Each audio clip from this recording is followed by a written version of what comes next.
Praise the lord. యేసయ్య అతి పరిశుద్ధమైన నామములో మీ అందరికీ వందనాలు. ఈ దిన లేఖన భాగము యోహాను సువార్త 1వ అధ్యాయము 5వ వచనం చదువుతున్నాను.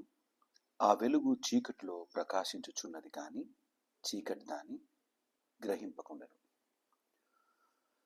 యేసయ్య వెలుగైతే చీకటి మనలోని పాపం.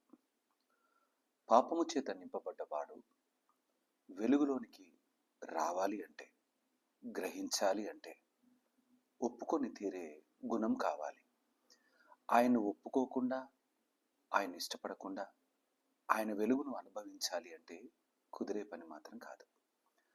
మనలో పాపాన్ని కలిగిన బ్రతుకుగా ఉండి యేసయ్యను కూడా నాలో దాచుకుంటాను అంటే అది ఏమాత్రము సమంజసం కాని పని.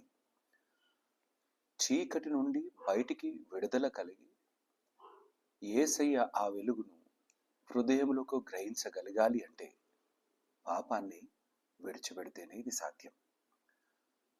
విడిచిపెట్టడానికి మనకు చాలా కష్టమైన పని. ఈ లోకంలోని సంతోషాలు, ఆనందాలు అపవాది మన కొరకే సిద్ధపరుస్తున్న ఉరులు చాలా అందంగా కనబడతాయి. వీటి నుండి మనము బయటికి రావడం అంటే అంత ఆషామాషి ఏమీ కాదు. ఎందుకంటే మన స్వంత బలము చేత, మన స్వంత తలంపులను బట్టి, మనకున్న బలాన్ని బట్టి ఆ బలహీన పరిస్థితుల్లో నుండి వెలుగులోకి రావడం అంటే సాధ్యమయ్యే పని కాదు.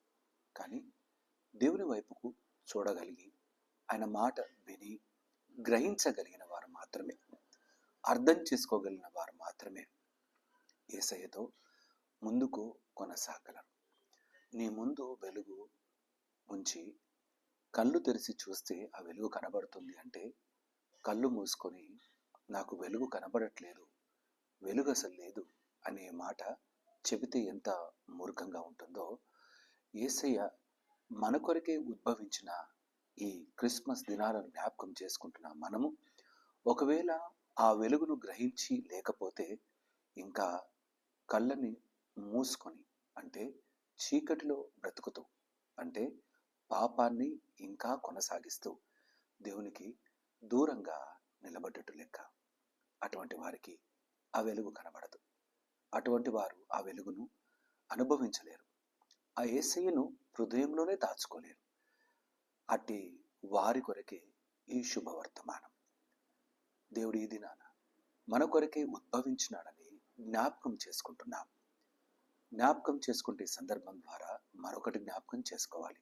నేను పుట్టుకతో పాపిని అని, పాపములో నేను బ్రతుకుతున్నాను అని, పాపపు తలంపులతో ఉన్నానని, నాలో ఏమాత్రము వెలుగు లేదు.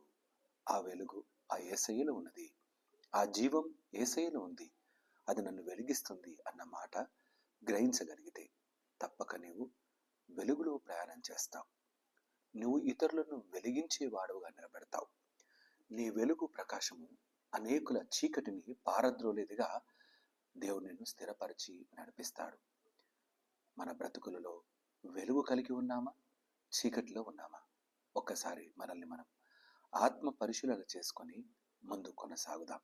ఎందుకంటే చీకటిలో బ్రతికి అలవాటు ఒకవేళ ఉంటే నీవు పాతాళంలోకి దిగిపోతున్నట్టు జ్ఞాపకం పెట్టుకోవాలి. వెలుగులోకి రావడానికి నువ్వు ఇష్టపడితే యేసయ్యను గ్రహించగలిగే మనసు మనం కలిగిన వారంగా ఉండాలి. ఆయన మాటలపైన మనసును కేంద్రీకరించి ఆయన చెప్పే ప్రతి వాక్యాన్ని మనము గ్రహించి హృదయంలో దాచుకోగలిగితే మనలో నుండి చీకటి పటాపంచలైపోతుంది. పాపము మన నుండి పూర్తిగా వేరైపోతుంది. ఈ లోకము మన నుండి వేరైపోతుంది. ఈ లోకంలో మనం ఉంటాము కానీ ఈ లోకపు మాలిన్యము అంటని వారంగా బ్రతుకుతాం. అట్టి నమ్మకమైన బ్రతుకు యేసయ్య ఇవ్వటానికి పరమును విడిచినాడు, భూమికే తెచ్చినాడు. ఆ చీకటి జీవితాలను వెలుగులో నింపి నడిపించడానికి ఆయన ఇష్టపడేవాడుగా ఉన్నాడు. ఈ క్రిస్మస్ కేవలం సెలబ్రేషన్స్తో ముగించడం కాకుండా, ఈ క్రిస్మస్ నా బ్రతుకులో వెలుగును తీసుకొస్తుంది, వెలుగును తెచ్చింది, వెలుగులో నేను బ్రతుకుతాను, నేను ఇక చీకటి సంబంధిగా నేను నిలబడను అనే గట్టి తీర్మానం తీసుకొని ఈ క్రిస్మస్లో మనము నమ్మకంగా దేవుని కొరకు స్థిరపరచబడి ముందుకు కొనసాగుదాం. అట్టి కృప దేవుడు మనకు అనుగ్రహించి స్థిరపరచి నడిపించును గాక. ఆమేన్. తల ఉంచుదామా, ప్రార్థన చేసుకుందాం. మా ప్రియ యేసయ్య, మీకే స్తుతులు, వందనాలు. ఈ యొక్క వాక్య భాగం కొరకే కృతజ్ఞతలు. నా తండ్రి, నీ వెలుగును మేము గ్రహించలేకపోతున్నాం. మాలో చాలాసార్లు మేము ఈ చీకటి సంబంధమైన వాటిని మా హృదయంలో దాచిపెట్టుకొని నా తండ్రి వెలుగును చూడలేని వారముగా, గ్రహించలేని వారముగా నా తండ్రి దిగజారిపోతున్నాం. అయ్యా, పాపపు ఊబిలోకి జారిపోతున్న ఈ బ్రతుకులో వెలుగులు నింపటానికి, నమ్మకమైన జీవితం ఇవ్వటానికి ఈ లోకానికి నీవు వచ్చినావని నా తండ్రి గ్రహింపు కలిగిన వారంగా నిన్ను, నీ మాటల్ని మేము మా హృదయంలో దాచుకొని ముందు కొనసాగే వారముగా నిలబెట్టమని ప్రార్థన చేస్తున్నాను. ఈ వాక్యంలో ఏకీభవిస్తున్న ప్రతి బిడ్డను నీ దీవెన ఆశీర్వాదాలతో నింపండి. నమ్మకమైన బ్రతుకు, వెలుగు కలిగిన జీవితం, వెలిగించే జీవితంగా మమ్మల్ని అనేకుల కొరకు స్థిరపరిచి నడిపించమని యేసయ్య అతి పరిశుద్ధమైన నామములో అడిగి ప్రార్థించి వేడుకుంటున్నాము నా తండ్రి. ఆమేన్. దేవుడు మిమ్మల్ని అందరినీ దీవించి ఆశీర్వదించును గాక. అందరికీ ప్రైజ్ ది లార్డ్.